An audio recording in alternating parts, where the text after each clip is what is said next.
नमस्कार दोस्तों। कोरोना के तनावपूर्ण माहौल में पढ़ाई में ज़्यादा मन नहीं लगता, इसलिए चलते फिरते फटाफट 2 मिनट की स्टडी। इसमें हम देख रहे हैं 5 प्रमुख शब्दावली कक्षा 11 NCERT बुक्स हैं। तो पहले की वीडियोस कुछ लगा चुका हूं मैं, और आप इनको नोट नहीं करें क्योंकि इनकी PDF जैसे ही 50 शब्दावली हो जाएगी आपको PDF टेलीग्राम चैनल पर उपलब्ध करवा दी जाएगी। उसका लिंक डिस्क्रिप्शन में है। व्यक्ति अध्ययन, केस स्टडी, ये भी अक्सर हम मनोविज्ञान में व्यक्तित्व पर्सनैलिटी में जब पढ़ते हैं उसकी स्टडी के बारे में। तो केस स्टडी का तात्पर्य है एक तकनीक जिसमें एक व्यक्ति का गहन अध्ययन किया जाता है, यानी उस व्यक्ति का प्रॉपर अच्छे से अध्ययन किया जाता है, उसे केस स्टडी कहते हैं। उसका पूरा इतिहास खंगाला जाता है। हम जो टॉपिक सिलेबस में है वही देख रहे हैं। केंद्रीय तंत्रिका तंत्र CNS, तंत्रिका तंत्र का उपतंत्र जो मस्तिष्क और मेरुरज्जु से बना होता है। मस्तिष्क और मेरुरज्जु यानी रीढ़ वाली हड्डी, उनसे बना होता है तंत्रिका तंत्र।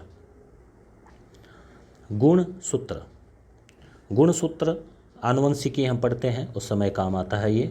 क्रोमोसोम्स, तंतुवत रचनाएं यानी तंतुनुमा, इस तरह से बहुत ही बारीक, जो 23 जोड़े का मतलब 46 नर और मादा की तरफ से 23, प्रत्येक जोड़े का एक सदस्य माता या पिता से आता है।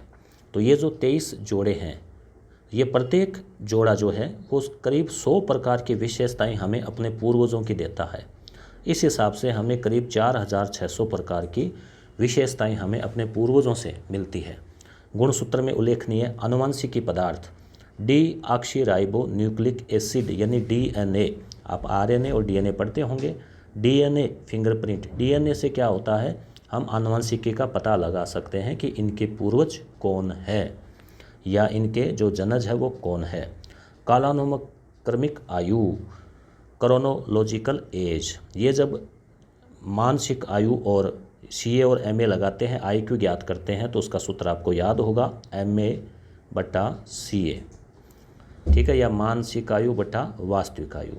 तो इसमें जन्म के उन वर्षों की संख्या जो किसी व्यक्ति के जन्म के बाद से, गर्भावस्था नहीं, जन्म के बाद से लेकर गणना के समय तक गुजर गए, अर्थात उसकी उम्र, एज उसकी, यह है उसकी कालानुक्रमिक आयु। प्राचीन अनुबंधन, ये आपने पढ़ाई है, प्राचीन अनुबंधन, क्लासिकल कंडीशन, पावलोव वाला, कुत्ते वाला, तो कुत्ते के पर प्रयोग किया। अधिगम का एक प्रकार जिसमें कोई जीव उद्दीपकों को संबद्ध करना सीखता है, यानी उद्दीपक जिस वस्तु को देखकर हम प्रेरित होते हैं। जैसे भूख लगी है तो भोजन हमारे लिए उद्दीपक होगा, और जब सामने गर्मागर्म भोजन बन रहा हो, खुशबू आ रही हो, तो उद्दीपक का कार्य करती है। इसमें मुख्य लक्षण यह है कि मूलभूत रूप से तटस्थ यानी कि जो शांत है, लेकिन अनुबंधित उद्दीपक यानी CS। जैसे मान लीजिए घंटी, घंटी कुत्ते के लिए, कोई घंटी को कुत्ते को खानी थोड़ी थी घंटी को, मगर वो तटस्थ उद्दीपक था घंटी, क्योंकि घंटी बजाई जाती फिर उसको भोजन दिया जाता। और अनुबंधित उद्दीपक, अनकंडीशन यानी कि स्वाभाविक उद्दीपक यानी कि भोजन, जिसमें कोई शर्त नहीं होती, भोजन के लिए कोई शर्त नहीं होती, भोजन को देखते ही कोई अनुबंधन की आवश्यकता नहीं है, अपने आप ही जो है व्यक्ति या कुत्ता लार स्रावित होती है, उसको खाने के लिए उतावला होता है। तो अनुबंधित उद्दीपक जो है यानी कि भोजन के साथ बार बार युग्मित किए जाने पर, यानी घंटी बजी फिर भोजन दिया, घंटी बजी फिर भोजन दिया, तो CS घंटी के साथ US इन दोनों का बंधन हो जाता है और यही अनुबंधन कहलाता है। तो वही अनुक्रिया अर्जित कर लेता है जो किसी भी अनुबंधित उद्दीपक के लिए की जाती है, अनुबंधित उद्दीपक के लिए।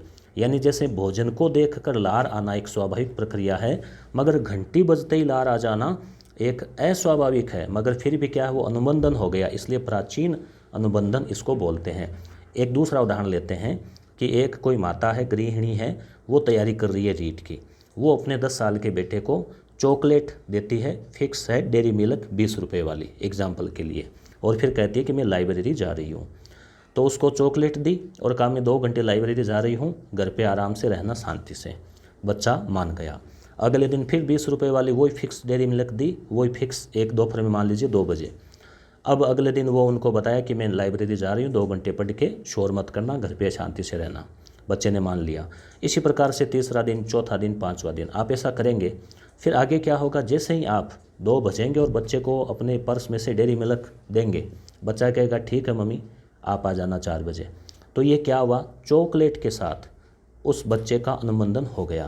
तो इसी प्रकार से चॉकलेट वहाँ पे CS है, आपका लाइब्रेरी जाना US है। तो इस प्रकार से जो है वो प्रतिक्रिया उसकी जुड़ जाती है। तो ये था प्राचीन अनुबंधन, आपके समझ में आया होगा। धन्यवाद।